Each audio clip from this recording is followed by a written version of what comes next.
একটু সহজ হলে ছিল না তো দোষ, কি এমন দোষ হতো করলে আপন।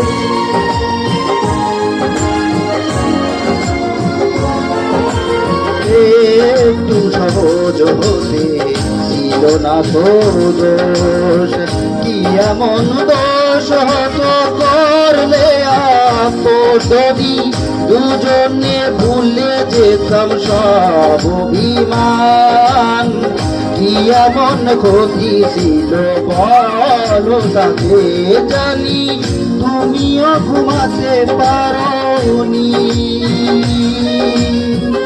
আমিও ঘুমাইনি সেদিন রাতে। সামান্য কি কথা নিয়ে যে